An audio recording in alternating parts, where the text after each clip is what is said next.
เกิดเรื่องบ่คาดคิดบ่คาดฝันขึ้นกับการแสดงของบ้านศรีวิไลในค่ำคืนที่ผ่านมานี่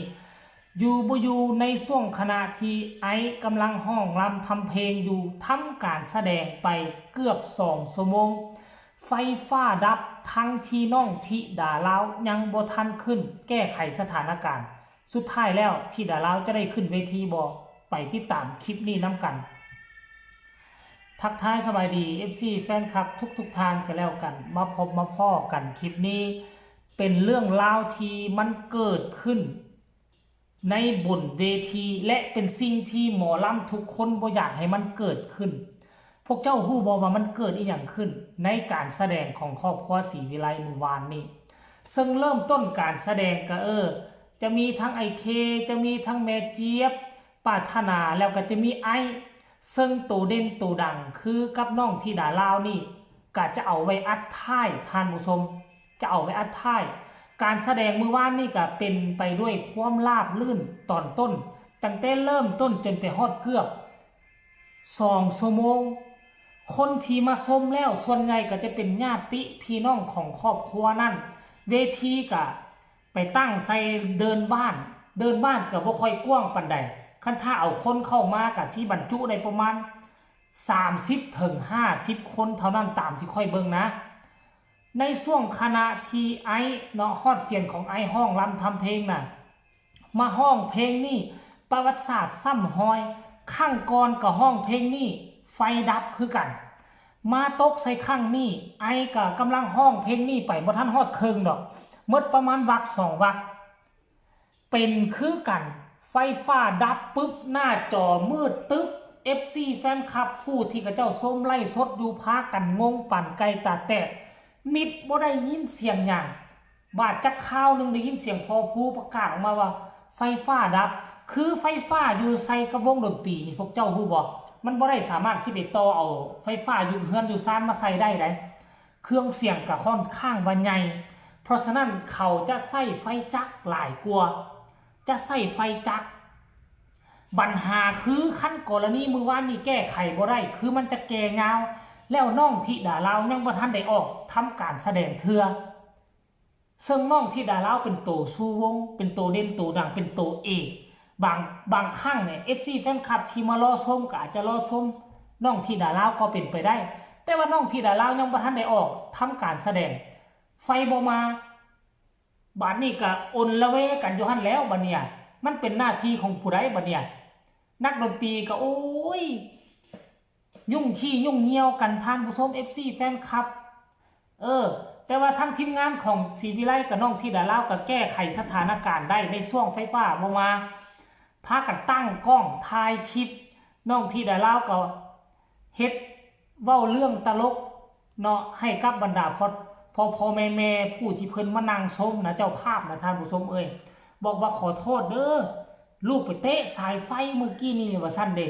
กลายเป็นเรื่องตลกคบขันใช้เวลาหลายนาทีเติบท่านผู้ชมตามที่ค่อยเบิ่งแล้วบ่แม่นว่าเกือบครึ่งชั่วโมงพุ่นบ่ล่ะเกือบครึ่งชั่วโมงปล่อยให้ทั้งวงดนตรีเขาเจ้าจัดแจงเรื่องฟืนไฟเข้ามาปุ๊บพอไฟมาปั๊บน้องธิดาลาวก็ขึ้นยืนอยู่บนเวทีแล้วพอมันก็สมมาพาควันได้เวลาแล้วดิความจริงแล้วนะคันไฟบ่รับนี่ไอห้องจบไปแล้วก็จะได้เซิร์นน้องธิดาลาวขึ้นแบบโกโก้เลยนะขึ้นแบบโกโก้แบบประกาศแบบคักๆเลยนะแต่บังเอิญเกิดเหตุการณ์ไฟดับก่อนเปิดไฟมาปุ๊บน้องธิดาลาวก็ยืนอยู่บนเวทีปั๊บแล้วก็ห้องต่อจากไอไปเลยท่านผู้ชม FC แฟนคลับอันนี้คือเหตุการณ์ที่มันเกิดขึ้นแบบสิ่งที่บ่คาดคิดบ่คาดฝันขั้นก่อนแล้วนี่ว่าเป็นเวทีใหญ่เป็นม่องที่ซื้อบัตรจองตั๋วให้เข้าไปโอ้คงจะยุ่งขี้ยุ่งเหี่ยวกันได้แต่อันนี้ยังใครว่าเป็นงานประจำเฮือนคันบ้านเฮาบ่ว่าหมู่บ้านเป็นงานประจำครอบครัวคันสิว่าล่ะครอบครัวจะมีอ้ายน้องญาติพี่น้องแล้วก็จะมีพนักงานอยู่ในบริษัทเข้ามาแจมน้ำกันแน่ทานผู้ชมรายละเอียดให้ทุกคนไปชมคลิปภาพบรรยากาศช่วงไฟดับว่ามันจะเป็นแนวใดให้ไปชมพร้อมๆกันขออนุญาตเจ้าของคลิปน่าจะเป็นไอเคศรีวิไลขอยิบยกมาจักเล็กจักน้อยให้ FC แฟนคลับทางฝั่งลาวได้เห็น ไปส้มพร้อมๆกันแล้วจังมาพ่อกันในช่วงต่อไปบ่ล่ะแม่ผมบอกให้ลูกไปฟ้อนบัดนี้เป็นจังไดบัดนี้ไฟดับบัดโอ้ยเฮ็ดจังไดล่ะกันไฟบ่มามันสิได้ฟ้อนบัดนี้ครับอันดาวไฟมาแล้วบานนี่ขอเศร้าแหล่เลยเด้อสาวแหล่บ่ครับเมียนี่คือจังแต่เนาะบ้านนี่บ่แม่ผัวนี่มักเศร้าแหล่โอ้ยพ่อแม่นเราบ่ลูกไปฟ้อนจักเที่ยบ่ได้เรามักสาวแหล่เศร้าแหล่มีหมอไว้แอกตึมรวดแม่นบ่พ่อสาวแหล่เนาะโอ้ยมันสิได้บ่เนาะบ้านคือบ่ได้ทองมาเนาะบ่โอ้ยบัดขอก่อนหมอลำบ่ได้ทองแต่เนาะเพื่อนที่จ้องเคยอย่างนี้นะเดี๋ยวมาแล้วเด็กกันยังกันยังอยู่ตอนนี้อย่าวางสารอาจารย์ละสิเมื่อได้นี่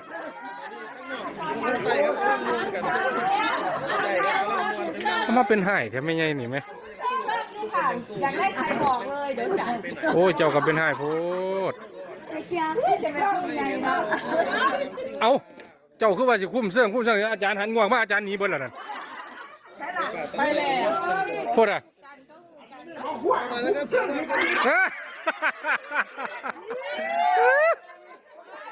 เอาหมอลำประสบภัยครับมาคุยกันครับครอบครัวแม่ครัวเพิ่นเห็นบอกทุกคนบอกว่าจะเกิดปัญหาอีหยังขึ้นมาทีมงานศรีวิไลกับบ่หนีไปใส่มีความรับผิดชอบสูงทั้งไอทั้งปาดทั้งเมเจี๊ยบทั้งไอเคทั้งที่ดาราก็ช่วยกันสร้างสรรค์ผลงานถึงแม้ว่าบ่สามารถคับกรเสียงคับเสียงล่ำให้บรรดาเจ้าภาพให้บรรดาแฟนๆได้หัวแต่ก็ยังมีมุกตลบครบขันเนาะที่ไปแจมในช่วงระยะที่ไฟบ่มาทานผู้ชม FC แฟนคลับซึ่งเป็นเรื่องที่ค่อนข้างว่าซื่นมื่นทานผู้ชมทั้งเจ้าเจ้าภาพก็สามารถขอเพลงได้ตามใจและมือวานนี่ก็นักห้องก็มีแต่4-5 คนของบ้านศรีวิไลนั่นแหละบ่ค่อยเห็นนักห้องคนอื่นมาแจมเพราะว่าเขาเจ้าจ้างแต่ศรีวิไลนี่คันสิเว้าเราเป็นงานครอบครัวของเขาเจ้าก็ว่าแม่นมันบ่ได้เป็นงานเปิดให้คนอื่นมาชมนำเป็นงานของครอบครัวเขาเจ้าจ้างเวทีจ้างนักดนตรีมาแล้วก็จ้างนักห้องก็เป็นทีมงานของศรีวิไลโดยถ้าค่อยเข้าใจบ่ผิดโดยการพานหลวงลุงหลวงตาทั้งวัดหรืออำนาจนั่นแหละท่านผู้ชมเป็นผู้จัดหาให้อันนี้ก็เป็นอานิสงส์ของทั้งพระครูเพิ่นทั้งพระอาจารย์เพิ่นเนาะที่ว่าครอบครัวศรีวิไลได้ไปช่วยบุญช่วยการช่วยงานเฮ็ดบุญไว้ผลสุดท้ายก็ได้ผลดีกลับคืนมาไปช่วยผู้ใดผู้นั้นก็หาการหางานช่วยเจ้าอันนี้คือภาพบรรยากาศที่มันเกิดขึ้นเมื่อคืนนี้ก็ฝากฟังเอาไว้ให้ FC แฟนคลับเอาไว้ซ้ำนี้ก็แล้วกันฝากกดไลค์กดแชร์กดติดตามที่สำคัญจะกดข้ามโฆษณาเด้อผู้ใดมีคำตำหนิติชมคำคิดคำเห็นแนวใดก็ส่งข่าวมาได้ทางใต้คอมเมนต์สำหรับคลิปนี้ลาทานผู้ชมไปก่อนสบายดี